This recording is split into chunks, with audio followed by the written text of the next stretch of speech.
UKLO 1 year masters. No IELTS required up to 5 years visa. High visa success rate. దేశంలో సంచలనం సృష్టించిన ఢిల్లీ మద్యం కుంభకోణం కేసులో తెలంగాణకు చెందిన బీఆర్ఎస్ ఎమ్మెల్సీ కల్వకుంట్ల కవితను ఈడీ ఈ ఏడాది మార్చి 15న అరెస్ట్ చేసింది.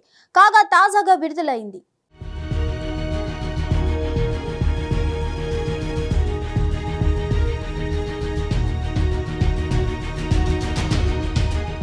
నూట 65 రోజుల పాటు కవిత తిహార్ జైల్లో ఉన్నారు. జైల్లో ఉండగానే ఏప్రిల్ 11న సిబిఐ కూడా అరెస్ట్ చేసింది.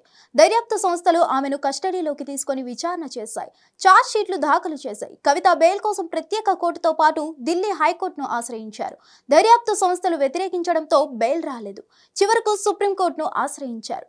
కవిత పిటిషన్పై ఆగస్టు 27న విచారణ జరిపిన ధర్మాసనం బెయిల్ మంజూరు చేసింది. అయితే బెయిల్ మంజూరుపై తెలంగాణలో రాజకీయం దుమారమే రేగింది. బెయిల్ రావడానికి బీఆర్ఎస్ బీజేపీ కుమ్మక్కే కారణమని CM Revanth Reddy, TPCC working president Mahesh Kumar Goud ఆరోపించారు. మనీష్ సిసోదియా, కేజ్రీవాల్ కు రాని బెయిల్ కవితకు అందుకే వచ్చిందని పేర్కొన్నారు. ఇక కేంద్ర మంత్రి బండి సంజయ్ కూడా కవితకు బెయిల్ రావడానికి కాంగ్రెస్ బీఆర్ఎస్ ఒప్పందంలో భాగమే అన్నారు. అక్కడ బెయిల్, ఇక్కడ రాజ్యసభ ఎంపీ సీటు ఒకే రోజు వచ్చాయన్నారు. బీజేపీ కాంగ్రెస్ ఆరోపణలను బీఆర్ఎస్ నాయకులు ఖండించారు. తాజాగా రేవంత్ వ్యాఖ్యలపై సుప్రీంకోర్టు కూడా మండిపడింది. ఈ క్రమంలో ఇప్పుడు కవితకు బెయిల్ రావడానికి టీడీపీ అధినేత చంద్రబాబు కారణమన్న విషయం తెరపైకి వస్తుంది. దీనిపై జోరుగా చర్చలు నడుస్తున్నాయి.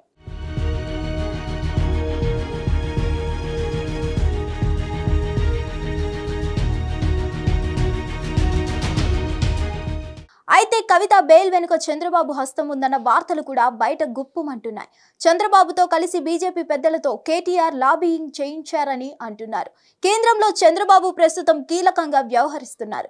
చంద్రబాబుతో చెప్పిస్తే బెయిల్ వచ్చే అవకాశం ఎక్కువ ఉన్నందున బీఆర్ఎస్ నేతలు తెర వెనుక ఆయన మద్దతు తీసుకున్నారని సమాచారం. కవిత అనారోగ్యం దృష్ట్యా మహిళ అన్న సెంటిమెంట్ కారణంగా చంద్రబాబు కూడా ఆమె పట్ల సానుకూలంగా వ్యవహరించినందునే బెయిల్ వచ్చిందనే వార్తలు గుప్పుమంటున్నాయి. ఈ వార్తలను కూడా బీఆర్ఎస్ నేతలు ఖండిస్తున్నారు. కవితది తప్పుడు కేసు అన్న విషయం సుప్రీంకోర్టు న్యాయమూర్తుల వ్యాఖ్యల్లో స్పష్టంగా తెలుస్తుందని పేర్కొంటున్నారు. ఇదిలా ఉంటే చంద్రబాబు, కేసీఆర్ వీరి రాజకీయ ప్రస్థానం కాంగ్రెస్ నుంచే మొదలైంది. ఇక టీడీపీలో ఇద్దరు కలిసి పనిచేశారు. ప్రస్తుతం తెలంగాణ ముఖ్యమంత్రి రేవంత్ రెడ్డి కూడా టీడీపీ నుంచి వచ్చిన లీడరే. ఈ నేపథ్యంలో పాత స్నేహం, కూతురు అనారోగ్యం, ఇతర కారణాల దృష్ట్యా కేసీఆర్ కూడా చంద్రబాబుతో మాట్లాడినట్లు తెలుస్తోంది. కారణం ఏదైనా అయి ఉండొచ్చు, కవిత మాత్రం బయటకు వచ్చింది. దీంతో బీఆర్ఎస్ నేతలు సంబరాల్లో ఉన్నారు.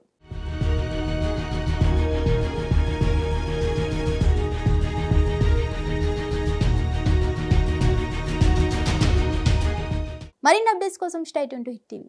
హిట్ టీవీ యాప్ ని డౌన్లోడ్ చేసుకోండి. ఇందులో short news, live news, entertainment movies అన్ని అవైలబుల్ గా ఉన్నాయి. Please download Hit TV app. Hit TV app. Hit TV app ని ఫ్రీగా డౌన్లోడ్ చేసుకోండి.